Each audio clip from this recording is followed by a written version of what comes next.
आता आपण या धड्याची कृती बघूया. स्वाध्याय. इथे पहिला प्रश्न आहे, उत्तरे लिहा. एका शब्दात एक दोन शब्दांमध्ये तुम्हाला उत्तरे लिहायची आहेत. इथे पु ल व सुनीताबाई यांनी दिलेल्या शाळेचा लेखकाने पाठात केलेला उल्लेख. काय उल्लेख केलेला आहे त्यांनी त्याच्यामध्ये? तर पुलकित शाळा. 2004च्या मराठी साहित्य संमेलनाचे अध्यक्ष. 2004च्या मराठी साहित्य संमेलनाचे अध्यक्ष कोण होतं? लेखक स्वतः रा. ग. जाधव. पाठात उल्लेख असणारी नदी. नदीचं नाव घ्यायचं इथे कृष्णा नदी. सभा संमेलने गाजवणारे कवी. तर तिथे येईल नारायण सुर्वे. दुसरा प्रश्न आहे, शालीचे पाठात आलेले विविध उपयोग आपल्याला इथे लिहायचे आहे. तिथे 5 पॉइंट्स दिलेले बघा. तिथे पॉइंट्स नुसार आपल्याला लिहायचं आहे. तर शालीचा आपण काय काय उपयोग करू शकतो? एक तर अंगावरती पांघरून घेऊ शकतो किंवा अंगावर मिरवणे त्याच्यासाठी सुद्धा शालीचा उपयोग होतो, किंवा दुसऱ्यांचा सन्मान करण्यासाठी शालीचा उपयोग होऊ शकतो, किंवा गरजवंतांना आपण शाली देण्यासाठी पण तिचा उपयोग होऊ शकतो. अभागी लोकांना, कष्टकरी लोकांना याच्यामध्ये ज्यांनी लेखकांनी दिल्या त्यांना देण्यासाठी उपयोग करू शकतो. भिक्षे करायला आपण शालीचा त्यांना देऊन शालीचा उपयोग करू शकतो. असे वेगवेगळे तिथे तुम्हाला पॉइंट्स नुसार ते उत्तर लिहायचं आहे. खालील प्रसंगी लेखकाने केलेली कृती लिहा. खाली जी घटना आहे, खाली प्रसंग जो आहे त्याच्यानंतर लेखकांनी केलेली कृती आपल्याला तिथे लिहायची आहे. मी तुम्हाला हे प्रश्न का सांगते, कारण बऱ्याचदा काय होतं की आपल्याला प्रश्न समजत नाही आणि त्याच्यामुळे उत्तर लिहिता येत नाही. उत्तर माहिती पण असतात पण प्रश्न न समजल्यामुळे आपण उत्तर लिहू शकत नाही. त्याच्यामुळे हे प्रश्न मी तुम्हाला एक्सप्लेन करते. खालील प्रसंगी लेखकांनी केलेली कृती लिहा. म्हणजे खालील प्रसंग झाल्यानंतर लेखकांनी काय कृती केली, काय केलं हे आपल्याला तिथे लिहायचं आहे. पहिलं आहे, एका बाईचे बाळ कडाक्याच्या थंडीने कुडकुडत होते. मग लेखकांनी काय केलं त्याच्यानंतर? त्यांनी त्या बाळाला शाल दिली आणि त्या बाईला त्याला त्या शाळेमध्ये गुंडाळायला सांगितलं आणि 5-50 रुपये त्या बाईला सुद्धा दिले. दुसरं आहे, म्हातारा अशक्त भिक्षेकरी कट्ट्याला लागूनच शिरगुटे टाकून व पांघरून कुडकुडत बसल्याचे पाहिले. आणि मग दुसरा प्रसंग आहे, एक म्हातारा अशक्त भिक्षेकरी तिथे कट्ट्याला लागून चिरगुटे टाकून व पांघरून कुडकुडत बसल्याचं लेखकांनी पाहिल्यानंतर त्यांनी काय केलं, तर त्यांनी लगेचच त्याला 2 शाली नेऊन दिल्या. तर ही कृती त्यांनी केली. असं तिथे उत्तर लिहिणं अपेक्षित आहे. आणि प्रश्नाला गुण किती आहेत यानुसार तुम्हाला उत्तर लिहायचं आहे. एका गुणासाठी जर असेल आणि तुम्ही जर 4-5 ओळी जर ते उत्तर लिहिलं तर ते काही उपयोगाचं नाही. त्याच्यामुळे जितकं अपेक्षित आहे तेवढंच उत्तर लिहायचं म्हणजे आपला वेळही तिथे वाचतो. कारणे शोधून लिहा. पुढचं आहे, आपल्याला तिथे कारणे लिहायची आहेत. पहिलं आहे, एका बाईच्या बाळासाठी शाल दिल्याच्या घटनेची ऊब पुलकित शाळेच्या उभेपेक्षा जास्त होती. कारण काय जास्त होती ऊब ती? कारण या घटनेतून लेखकांना परोपकार केल्याचे सुख मिळाले. दुसऱ्यांना मदत केल्याचे सुख याच्यातून लेखकांना मिळाले म्हणून ती ऊब जास्त होती असं इथे त्याला उत्तर लिहायचं आहे. दुसरा आहे, शालीच्या वर्षावामुळे नारायण सुर्वे यांची शालीनता हरवली नाही. कारण नारायण सुर्वे यांची शालीनता का नाही हरवली? कारण ते मुळातच शालीन होते, त्याच्यामुळे त्यांची शालीनता हरवण्याचं कारणच नाही. लेखकांच्या मते शालीमुळे शालीनता जाते. कारण शालीमुळे लेखकांच्या मते शालीनता जाते कारण सन्मान करण्याच्या रूपाने आपण एक शालीन जग गमावून बसण्याचा धोकाच अधिक असतो. त्याच्यामुळे आपण शालीनता हरवतो असं लेखकाचं मत तिथे आहे. दुसरं आहे, आकृती पूर्ण करा. आता हे ज्या आकृत्या वगैरे असतात ना त्या तुम्हाला परीक्षेमध्ये काढायच्या आहेत आणि तेही पेन्सिलीनेच काढायच्या आहेत. पेनाचा वापर कुठेही करायचा नाही. पहिलं आहे, लेखकांनी भूषवलेली पदे. तर ती पदे आपल्याला 2 पदे त्यांनी भूषवलेली आहेत. तर ती कुठली कुठली आहेत? तर विश्वकोशाचे अध्यक्षपद आणि दुसरं आहे साहित्य संमेलनाचे अध्यक्षपद. असं तिथे एवढ्या शब्दात तिथे उत्तर लिहिणं अपेक्षित आहे. आणि तिथे ती आकृती सुद्धा तुम्हाला काढायची आहे पेन्सिलीने ती पण. 6वा प्रश्न, खालील वाक्यातील कृतीतून किंवा विचारातून कळणारे लेखकाचे गुण लिहा. आता आपल्याला इथे खालील कृतीतून लेखकाचे कुठले गुण आपल्याला समजतात? बाईला हाक मारून खिडकीतून शाल व नोटा दिल्या. का दिल्या असतील त्यांनी तिला शाल व नोटा? तिच्यावर उपकार करण्यासाठी केले का? नाही. तर त्यांच्यामध्ये संवेदनशीलता हा गुण होता. दुसऱ्याचे दुःख ओळखण्याचा गुण त्यांच्यामध्ये होता म्हणून त्यांनी तसं केलं. म्हणजे इथे आपल्याला संवेदनशीलता हे उत्तर लिहिणं अपेक्षित आहे. दुसरं आहे, खरे तर खरीखुरी शालीनता शालीविना शोभते. इथे लेखकांनीच म्हटलेलं वाक्य आहे की खरी खुरी शालीनता ही शालीना शोभते. तर या वाक्यातून आपल्याला त्यांचं वास्तवाचे भान हा गुण तिथे आपल्याला कळतो. पुढचा आहे हळूहळू मी सगळ्या शाली वाटून टाकल्या. आता सगळ्या शाली वाटून टाकल्या त्यांनी, याच्यातून त्यांचा कुठला गुण कळतो? तो उदारपणा हा गुण त्यांचा तिथून कळतो. पुढचा प्रश्न आहे खालील शब्दातील अक्षरांपासून अर्थपूर्ण शब्द तयार करायचे आहेत. एक शब्द दिला जाईल, त्यातनं आपल्याला त्यातलेच अक्षर घेऊन आपल्याला शब्द बनवायचे आहेत आणि ते पण अर्थपूर्ण शब्द बनवायचे आहेत. मग कधी कधी तुम्हाला 2 शब्द बनवा असा प्रश्न येईल, 4 शब्द बनवा असा येईल. जवळपास हा शब्द आहे, याच्यातून बघा खूप सारे शब्द बनू शकतात अर्थपूर्ण, जसं जव आहे, जवळ आहे, जपा आहे, वळ आहे, पाज, पाव, जवळ असे खूप सारे शब्द त्याच्यातून बनू शकतात. परंतु अर्थपूर्ण शब्द पाहिजे ते. दुसरा आहे उलट तपासणी, याच्यामध्ये पण खूप सारे शब्द बनू शकतात. उलट, तपासणी, लर, लत, पास, सल, टपाल, सपाट असे खूप सारे शब्द याच्यातून अर्थपूर्ण शब्द बनवू शकतात. आता पुढचा प्रश्न आहे अधोरेखित शब्दांसाठी योग्य समानार्थी शब्द वापरून वाक्य पुन्हा लिहा. अधोरेखित म्हणजे अंडरलाईन केलेला जो शब्द असतो त्याचा आपल्याला समानार्थी शब्द लिहायचा आहे. अधोरेखित याचा अर्थच लोक मुलांना बऱ्याचदा कळत नाही, त्याच्यामुळे लक्षात ठेवा अधोरेखित म्हणजे अंडरलाईन केलेले शब्द, त्याचा आपल्याला समानार्थी शब्द लिहायचा आहे. इथे आहे नारायण सुर्वे यांच्या कार्यक्रमांना अहोरात्र भरतीच असते. अहोरात्र हा जो शब्द आहे त्याचा समानार्थी शब्द लिहायचा आपल्याला. अहोरात्राचा समानार्थी शब्द आहे रात्रंदिवस. इथे सुद्धा दिलेला आहे शब्दार्थमध्ये. नारायण सुर्वे यांच्या कार्यक्रमांना रात्रंदिवस भरतीच असेल असं आपल्याला तिथे उत्तर लिहायचं आहे. दुसरा आहे खोलीच्या दक्षिणेकडील खिडक्या कृष्णा नदीच्या चिंचोळ्या प्रवाहावर होत्या. चिंचोळा म्हणजे बारीक, इथे लिहिलेले बारीक. तर मग तिथे उत्तर काय येईल? खोलीच्या दक्षिणेकडील खिडक्या कृष्णा नदीच्या बारीक प्रवाहावर होत्या. मी सगळ्या शाळेंचे गाठोडे बांधून निकटवर्ती मित्राकडे ठेवले. निकटवर्ती या शब्दाचा आपल्याला समानार्थी शब्द लिहायचा आहे. निकटवर्ती म्हणजे काय? की जवळचा, खूप जवळचा. मी सगळ्या शाळेंचे गाठोडे बांधून जवळच्या मित्राकडे ठेवले असं उत्तर तिथे लिहायचं आहे. आणि पुलकित हे उत्तर येईल असा प्रश्न आपल्याला तिथे तयार करायचा आहे. तुम्हाला बहुतेक वेळेस असे प्रश्न हिंदीमध्ये सुद्धा येणार आहेत की प्रश्न बनवायचा आहे हे उत्तर येईल असं. तर इथे आहे की पुलकित हे उत्तर येईल असा प्रश्न तयार करा. तर पुलकित हे उत्तर अपेक्षित आहे तिथे. मग त्याच्यासाठी कुठला प्रश्न बनवता येईल आपल्याला तिथे? तर तिथे पु ल देशपांडे व सुनीताबाई यांनी लेखकांना दिलेल्या शालीला त्यांनी लेखकांनी काय म्हटलेले आहे? तर पुलकित शाल असं तिथे उत्तर येऊ शकतं. आता शालीपासून शालीनता हे भाववाचक नाम तयार होते. शालीनता हे भाववाचक नाम तयार होते आणि त्याचप्रमाणे ता, त्व, आळू, पणा हे प्रत्यय लावून तयार झालेली भाववाचक नामे आपल्याला तिथे लिहायची आहेत. आपण नाम आधीच बघितलेलं आहे, नाम म्हणजे काय आणि भाववाचक नाम म्हणजे काय हे सुद्धा बघितलेलं आहे. आणि आपल्याला इथे 30 भाववाचक नामे लिहायची आहेत, परंतु तिथे प्रत्यय काय आला पाहिजे म्हणजे त्या शब्दाच्या शेवटी काय आलं पाहिजे? ता, त्व, आळू आणि पणा. तर ताचे कुठले शब्द येऊ शकतात बघा? मधुरता येईल, सुंदरता येईल. मनाने सुद्धा तुम्ही तिथे शब्द लिहू शकता. त्व हा प्रत्यय लागून कुठले येऊ शकतं? मृदुत्व, कर्तृत्व हे शब्द तिथे येऊ शकतात. आळू, दयाळू, मायाळू, कनवाळू हे शब्द सुद्धा तिथे आपण लिहू शकतो. पणा, प्रामाणिकपणा, खरेपणा, खोटेपणा असे शब्द तिथे प्रत्यय लावून तिथे येऊ शकतात. पुढचं आहे अधोरेखित शब्दांचे लिंग बदलून वाक्य पुन्हा लिहा. आता इथे आपल्याला लिंग परिवर्तन करायचं आहे. जसं की लेखक आहे तर त्याचं लेखिका येईल. लेखक सुंदर लेखन करतात तर त्याचं उत्तर काय येईल? लेखिका सुंदर लेखन करतात. दुसरा आहे तो मुलगा गरिबांना मदत करतो. आता तिथे मुलगी येईल तर तो मुलगी असं नाही ना, तर ती मुलगी गरिबांना मदत करते. तर इथे त्याचं क्रियापद सुद्धा बदलेल. तर या गोष्टींची आपल्याला काळजी घ्यायची आहे. पुढचं आहे स्वमत. स्वमत हे प्रत्येकाचं वेगवेगळं उत्तर आहे त्याच्यामध्ये येऊ शकतं. हे तुम्हाला स्वतःच करायचं आहे. जसं की पहिला प्रश्न आहे शाल व शालीनता यांचा पाठाच्या आधारे तुम्हाला कळलेला अर्थ स्पष्ट करा. शाल आणि शालीनता याचा काय संबंध आहे, याचा तुम्हाला काय अर्थ या पाठातून समजला आहे हे तुमच्या शब्दामध्ये तुम्हाला तिथे लिहायचं आहे.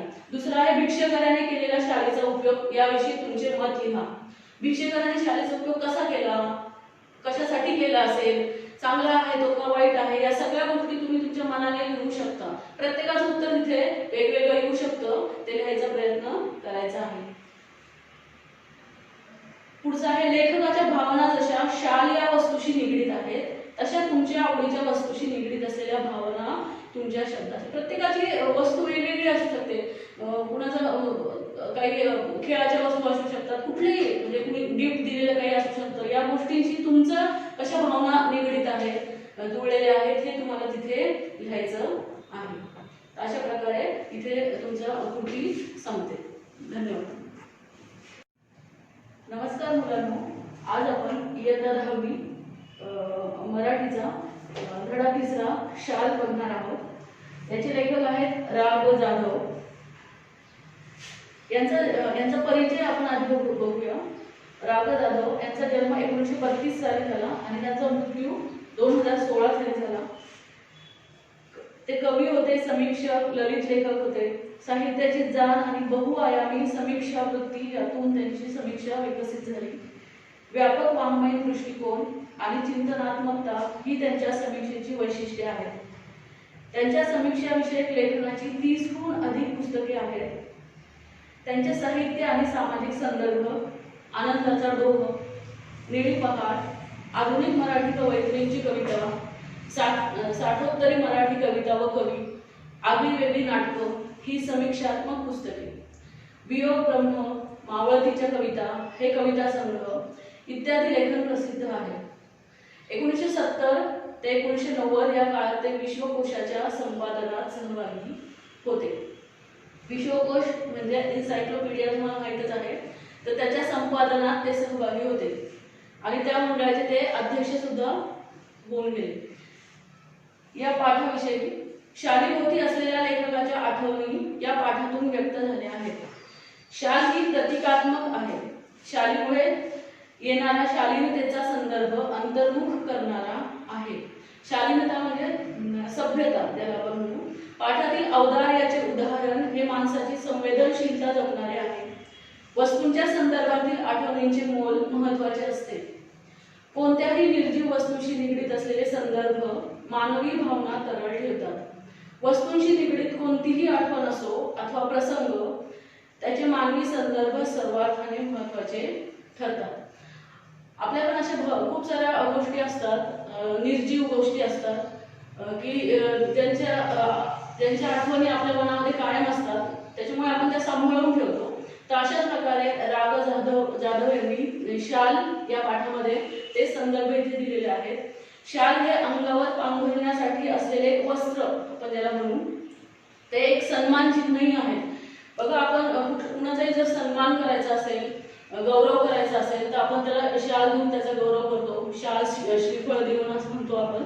तर शाल कुणाचाही सन्मान करण्यासाठी वापरली जाते. लेखकांना मिळालेल्या शालींचा विनियोग त्यांनी कसा केला व त्यातून त्यांना कोणते अनुभव आले, तसेच वस्तूंच्या संदर्भातील आठवणींचे काय मोल असते याचे सखोल चिंतन या पाठामध्ये केलेले आहे. आता आपण पाठ बघूया. एकदा मी पु ल देशपांडे यांच्याकडे काही एक निमित्ताने गेलो होतो. पु ल देशपांडे हे मराठी साहित्यातलं एक खूप मोठं नाव आहे. एक खूप आवडतं व्यक्तिमत्व आहे लोकांचं. खूप महान असे लेखक होऊन गेले पु ल देशपांडे. आणि ते एकदा राग जाधव पु ल देशपांडे यांच्याकडे गेले होते. काम झाल्यावर मी निघण्याच्या बेतात होतो. तेवढ्यात सुनीताबाईंनी मला थांबवले व विचारले, तुम्हाला शाल दिली तर चालेल काय? सुनीताबाई म्हणजे पु ल देशपांडे यांच्या पत्नी. त्यांनी राग जाधव यांना विचारलं की मी तुम्हाला शाल दिली तर चालेल काय? मी एका पायावर हो म्हटलं. एका पायावर हो म्हटलं म्हणजे लगेच मी हो म्हटलं. पु ल व सुनीताबाई यांनी मला शाल द्यावी हा मला मोठा गौरव वाटला. आणि इतके महान व्यक्तिमत्व आहे पु ल देशपांडे आणि त्यांच्या पत्नी, त्यांच्याकडून मला शाल मिळावी हा माझा सन्मान मला वाटला, माझा गौरव वाटला. ती शाल मी माझ्या खोलीतल्या सुटकेसमध्ये ठेवून दिली. वापरली मात्र कधीच नाही. कारण लेखकांना असं वाटलं की ती शाल खराब झाली, त्यांची एक आठवण म्हणून त्यांच्याकडे ती शाल होती, म्हणून त्यांनी ती सुटकेसमध्ये व्यवस्थित ठेवून दिली. ती वापरली मात्र कधीच नाही. पुढे एक त्यांनी प्रसंग सांगितलाय, पुढे वाईला विश्वकोशाचा अध्यक्ष म्हणून मी गेलो. महाराष्ट्र राज्य विश्वकोश निर्मिती मंडळाचे अध्यक्ष ते एकदा झाले होते आणि त्यासाठी ते वाईला गेले होते. वाई हा सातारा जिल्ह्यातील एक ठिकाण आहे, तिथे ते गेले होते. तिथे नदीकाठच्या प्राज्ञ पाठशाळेच्या खोलीत ते राहत होते. तिथे एक ग्रंथालय आहे प्राज्ञ पाठशाळा म्हणून, त्याच्या खोलीमध्ये ते राहत होते. आणि कृष्णा नदीच्या किनाऱ्यावर ती प्राज्ञ पाठशाळा आहे. खोलीच्या दक्षिणेकडील खिडक्या कृष्णा नदीच्या चिंचोळ्या प्रवाहावर होत्या आणि जिथे त्या खोलीमध्ये ते राहत होते त्याच्या खिडक्या कृष्णा नदी, तिथून कृष्णा नावाची नदी वाहते, त्याच्या चिंचोळ्या प्रवाहावर होत्या. चिंचोळ्या म्हणजे बारीक प्रवाह, नॅरो फ्लो आपण ज्याला म्हणतो तसा. थंडीच्या दिवसात एक बाई माझ्या खिडकी खाली घाटाच्या छोट्या तटावर तिचे छोटे मूल एका टोपलीत ठेवून मासे पकडण्याच्या उद्योगात होती. आणि तिथे लेखकांनी बघितलं की एक बाई तिथे घाटाच्या घाट म्हणजे तिथे त्या नदीच्या तिथे पायऱ्या केलेल्या असतात, त्याला म्हणतात घाट. आणि तिथे त्याच्या किनाऱ्यावरती तटावरती एका टोपलीमध्ये तिचे एक छोटंसं बाळ ठेवून ती मासे पकडत होती. तिचे बाळ कडाक्याच्या थंडीने कुडकुडत रडत होते आणि त्या बाळाला खूप थंडी वाजत होती, त्याच्यामुळे ते रडत होते. पण आई तिकडे बघतही नव्हती, कारण आईचा एकच उद्देश होता मासे पकडणे. आणि बहुतेक ती गरीब असल्यामुळे तिच्यावरच त्यांचं घर निर्भर असेल आणि त्याच्यामुळे ती मासे पकडण्यातच गुंग झाली होती. मला मात्र राहवले नाही आणि लेखकांना त्या बाळाचा आवाज ऐकून त्यांना राहवले नाही. मी सुटकेसमधील पुलकित शाल काढली. पुलकित शाल म्हणजे पु ल देशपांडे यांनी जी शाल त्यांना दिली होती त्याचं नाव त्यांनी ठेवलं होतं पुलकित शाल. आणि ती शाल त्यांनी काढली. 5-50 रुपयांच्या नोटा काढल्या व त्या बाईला हाक मारली. आणि त्याचबरोबर त्यांनी 5-50 रुपयाच्या नोटाही काढल्या आणि त्या बाईला हाक मारली. खिडकीतून ते सर्व खाली दिले आणि म्हटले, त्या बाळाला आधी शालीत गुंडाळ आणि मग मासे मारत बैस. आणि मग त्यांनी त्या बाईला काय सांगितलं, त्या बाळाला आधी शालीत गुंडाळ या, कारण ते बाळ थंडीमुळे रडत आहे आणि त्याला आधी तू सुरक्षित कर आणि मग तू मासे मार, तुझा उद्योग जो आहे तो कर. या घटनेची ऊब पुलकित शालीच्या उभेपेक्षा अधिक होती. आणि ती शाल मी इतके दिवस सांभाळून ठेवली होती कारण ती एक आठवण होती, परंतु तिचा योग्य उपयोग करण्याची ही संधी होती. इथे त्या बाळाला जास्त त्याची आवश्यकता होती, त्याच्यामुळे मी ती शाल त्या बाळाला दिली. आणि म्हणूनच इथे म्हटलं आहे की या घटनेची ऊब पुलकित शालीच्या उभेपेक्षा अधिक होती. पुढचं एक त्यांनी घटना दिली आहे वेगळी. कविवर्य नारायण सुर्वे, मराठी साहित्यातलं खूप महत्वाचं नाव आहे. कवी होऊन गेले नारायण सुर्वे. खूप सभा संमेलने गाजवत, खूप प्रसिद्ध त्या काळामध्ये खूप प्रसिद्ध होते आणि त्यांच्या सभा संमेलनांना खूप गर्दी व्हायची त्यांचं व्याख्याने ऐकायला. पुढे ते साहित्य संमेलनाचे अध्यक्षही झाले आणि पुढे चालू ते साहित्य संमेलनाचे अध्यक्षही झाले, मराठी साहित्य संमेलनाचे. परिणामतः त्यांच्या कार्यक्रमांना अहोरात्र भरतीच असे. आणि ते अध्यक्ष झाल्यामुळे त्यांचा कुठलाही कार्यक्रम असेल त्याला अहोरात्र दिवस रात्र भरतीच असायची, म्हणजे खूप गर्दी असायची. प्रत्येक कार्यक्रमात सन्मानाची शाल व श्रीफळ त्यांना मिळत राहील. आणि प्रत्येक कार्यक्रमामध्ये त्यांना सन्मानाची शाल आणि श्रीफळ मिळायचं. कारण मी तुम्हाला आधी सांगितलं की आपल्या कुणाचाही गौरव सन्मान करायचा असेल तर आपण त्याला शाल आणि श्रीफळ म्हणजे नारळ देऊन त्याचा सन्मान करतो. त्याच्यामुळे नारायण सुर्वे यांच्या प्रत्येक कार्यक्रमात त्यांना ही शाल आणि श्रीफळ मिळायचं. एकदा ते मला म्हणाले, या शाली घेऊन मी आता शालीन बनू लागलो आहे. म्हणजे ते मुद्दाम त्यांना म्हणाले की मी आता या शाली घेऊन आत्ताशी शालीन बनून लागलो आहे. शालीन म्हणजे सभ्य. ऍक्च्युली तसं नव्हतं, ते आधीपासून सभ्य होते, परंतु त्यांनी एक विनोद म्हणून एक त्यांना सांगितलं की मी आता या शाली घेऊन शालीन बनू लागलो आहे. त्यांच्या बोलण्यातील उपरोधिक खोस माझ्या नव्हे तर कोणाच्याही सहजपणे लक्षात येणारी होती. शाल व शालीनता यांचा संबंध काय? खरे तर खरीखुरी शालीनता शालीविना शोभते. खरीखुरी शालीनता ही जी आहे ना ती शालीविना शोभते. कधी कधी असं पण होऊ शकतं बघा, आपला जर सन्मान कायम होत असेल, लोक आपला गौरव करत असतील तर आपल्यामध्ये गर्व अहंकार वाढू शकतो. तिथे शालीनता आपली सभ्यता तिथे नष्ट होऊ शकते. त्याच्यामुळे लेखक इथे म्हणतात की शालीनता ही शालीविना शोभते. जरी आपला गौरव झाला नाही, कोणी सन्मान केला नाही, तरीही आपण कधीही अहंकार आपल्या मनामध्ये ठेवला नाही पाहिजे. सुर्वे मुळातच शालीन. मग इथे त्यांनी सांगितले की नारायण सुर्वे हे पहिल्यापासूनच सभ्य होते, शालीन होते, परंतु त्यांनी मुद्दा म्हणून सांगितलं होतं की ह्या शाली घेऊन मी आता शालीन बनून लागलो आहे. शालीनच्या वर्षावाखाली त्यांची शालीनता कधी हरवली नाही आणि कितीही त्यांना शाली मिळाल्या, त्यांचा कितीही सन्मान झाला, कितीही गौरव झाला, तरी त्यांची शालीनता कधीही कमी झाली नाही, कधी हरवली नाही, कधी क्षीणही झाली नाही, म्हणजे कधी कमजोरही झाली नाही. मी कविवर्यांना म्हटले, शालीमुळे शालीनता येत असेल तर मी कर्जबाजारी होईल, भिकेला लागेल, पण शेकडो शाली खरेदी करून सर्वांना एक एक शाल लगेचच नेऊन देईल. आणि मग मी नाना सुब्बांना म्हटलं, असं राघव जाधव म्हणतात की शालीमुळे खरंच जर शालीनता येत असेल तर मी कर्जबाजारी होईल, खूप शाली खरेदी करेल आणि लोकांना त्या शाली देईल, कारण सगळे लोक शालीन होतील त्याच्यामुळे. पण असं खरं तर नाहीये. शालीनता ही शाली विना सुद्धा आपल्यामध्ये असू शकते. यावर तो शालीन कवी मनापासून हसला आणि यावर नारायण सुर्वे मनापासून हसले, कारण ते खरंच शालीन होते. शालीमुळे शालीनता येते की जाते या प्रश्नाचे माझे उत्तर जाते असेच आहे. आणि मोस्टली असं होतं, बहुतेक करून असं होतं की आपला जर खूप सन्मान होत असेल, खूप गौरव होत असेल, लोक आपल्याला खूप आदर करत असतील, तर कधी कधी आपल्यामध्ये अहंकार पण येतो आणि त्या अहंकारामुळे आपली शालीनता, आपली सभ्यता जाऊ शकते, म्हणजे जातेच, असं इथे लेखकांचं मत आहे. सन्मान करण्याच्या रूपाने आपण खरे तर एक शालीन जग गमावून बसण्याचा धोकाच मोठा आहे. आणि सन्मान करण्याच्या रूपाने आपण एक शालीन जग, एक सभ्य जग, एक चांगलं जग गमावून बसण्याचा धोकाच मोठा वाटतो मला इथे, असं लेखक म्हणतात. आता पुढचा प्रसंग एक त्यांनी सांगितलाय, मी 2004 साली मराठी साहित्य संमेलनाचा बिनविरोध अध्यक्ष झालो. म्हणजे कुणाचा विरोध मला नव्हता आणि मी अध्यक्ष झालो मराठी साहित्य संमेलनाचा. तत्कालीन 1-2 वर्षात माझ्यावर शालींचा वर्षाव झाला आणि तत्कालीन 1-2 वर्षामध्ये माझ्यावर शालींचा, औरंगाबादमध्ये सुद्धा मराठी साहित्य संमेलन झालं होतं बघा, तिथे सुद्धा राघव जाधव त्यावेळेस आले होते, त्यावेळेस तेच अध्यक्ष होते साहित्य संमेलनाचे. एवढ्या शाली जमत गेल्या की माझ्या 8x6च्या खोलीत त्यांना ठेवणेच शक्य नव्हते. आणि मी अध्यक्ष झाल्यामुळे मला सुद्धा अशा खूप शाली मिळाल्या, असा खूप शालींचा वर्षाव माझ्यावर झाला. एवढ्या शाली जमत गेल्या की माझ्या छोट्याशा रूम मध्ये त्या ठेवणं अशक्य झालं, छोट्याशा खोलीत ठेवणं अशक्य झालं. मग मी सगळ्या शालींचे काठोडे बांधून ते निकटवर्ती मित्राकडे ठेवले. म्हणजे माझ्या एका जवळच्या मित्राला मी ते काठोडे बांधून पूर्ण त्या शाली दिल्या व त्या शाली वापरण्याचे वगैरे त्याला सर्व अधिकार दिले. तू त्या शाली कशाही वापरू शकतो, कुणालाही देऊ शकतो, असा सर्व अधिकार त्यांनी त्या मित्राला दिला. बिचारा अति प्रामाणिक, आणि तो माझा मित्र खूप प्रामाणिक होता.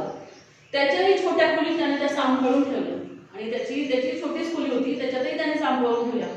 हळूहळू मी त्या शाली वाटून टाकल्या गरीब श्रमिकांना.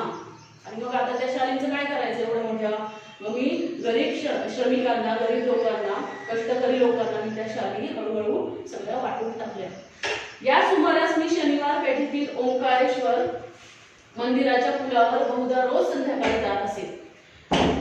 शनिवार पेठेतील ओंकारेश्वर मंदिराच्या पुलावर लेखक रोज संध्याकाळी जायचे. तेथील कट्ट्यावर बसणे मला आवडेल आणि तिथे एक कट्टा होता, त्याच्यावर त्यांना बसायला खूप आवडायचं. एक दिवस काय घडले की कडक थंडीच्या दिवसात एक म्हातारा अशक्त भिक्षेकरी कट्ट्याला लागूनच शिरकुटे टाकून पांघरून कुडकुडत बसल्याचे मी पाहिले. एक तिथे भिक्षेकरी होता, एक भीक मागणारा एक वृद्ध व्यक्ती त्यांना दिसला आणि त्याने काय केलं होतं, एक चिरकुटे, एक छोटंसं म्हणजे असं फाटलेला कपडा त्यांनी खाली टाकला होता आणि तोच कपडा अंगावर घेतला होता आणि कडाक्याची थंडी होती त्यावेळेस आणि तो त्याच्यामुळे कुडकुडत होता. दुसऱ्या दिवशी मी 2 शाली घेऊन ओंकारेश्वराच्या कट्ट्यावर आलो आणि मग मला राहवलं गेलं नाही. तो इतका गरीब माणूस एवढासा छोटा कपडा घेऊन तिथे बसलेला होता. तर मी काय केलं, दुसऱ्या दिवशी 2 शाली घेऊन त्या ओंकारेश्वराच्या कट्ट्यावर आलो. तो म्हातारा होताच, तो म्हातारा तिथेच होता. त्याला 2ही शाली दिल्या आणि त्या म्हाताऱ्याला मी त्या 2ही शाली दिल्या. त्याने थरथरत्या हातांनी मला नमस्कार केला आणि त्याने मला माझे आभार मानले नमस्कार करून. पुढे 4-5 दिवस मला काही कामांमुळे संध्याकाळी ओंकारेश्वराला जाण्यास उसंत लाभली नाही, म्हणजे वेळ मिळाला नाही. उसंत न लाभणे म्हणजे वेळ मिळाला नाही. त्यानंतर मी नेहमीप्रमाणे ये जा करत राहिलो आणि त्याच्यानंतर मी ती घटना विसरून गेलो, नेहमीप्रमाणे ये जा तिथे करत राहिलो. मग एकदम त्या भिक्षेकरी वृद्धाची आठवण झाली आणि मग अचानक एक दिवस मला त्या भिक्षेकरी वृद्धाची आठवण झाली. तो नेहमीच्या ठिकाणी नव्हताच, तो नेहमी जिथे बसायचा तिथे नव्हता. तेथील पुलावर चक्कर मारावी म्हणून मी उठलो व पुलावरून चालू लागलो. आणि मग तिथे एक पूल होता, त्याच्यावरून चक्कर मारावी म्हणून मी उठलो आणि त्या पुलावरून चालू लागलो. पुलाच्या जवळपास मध्यावर तो भिक्षेकरी म्हातारा दिसला आणि त्या पुलाच्या मध्यावर बरोबर मधोमध तो भिक्षेकरी म्हातारा मला तिथे दिसला. मी लगबगीने त्याच्याकडे गेलो. मी खूप घाईघाईने त्याच्याकडे गेलो, कारण मला त्याला म्हणजे बघायचं होतं की त्याने ती शालीचा उपयोग करतो आहे की नाही.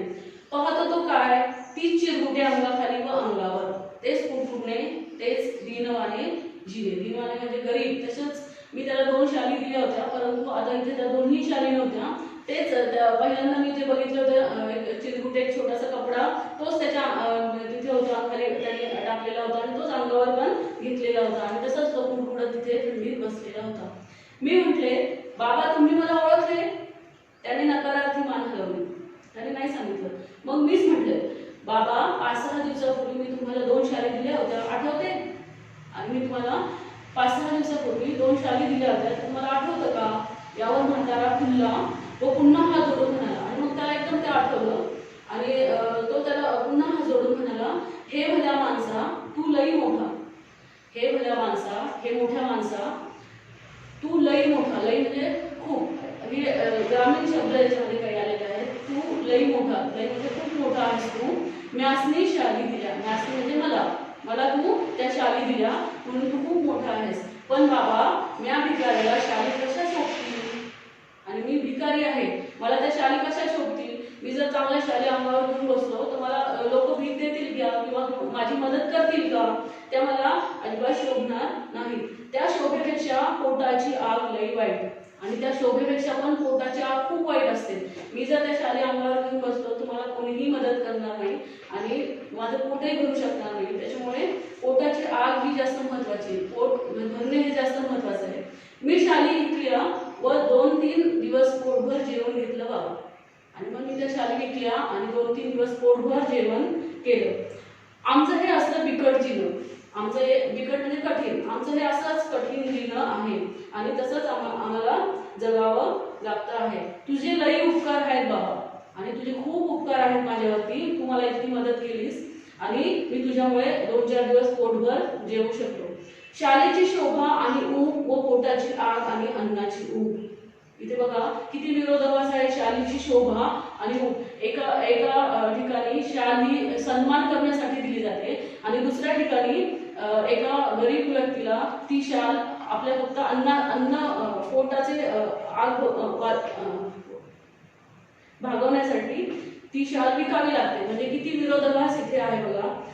भुकेल्यास अन्न द्यावे, तहानलेल्यास पाणी द्यावे आणि हेही जमले नाही तर अभाग्यांना सन्मानाच्या शाली तरी द्याव्यात.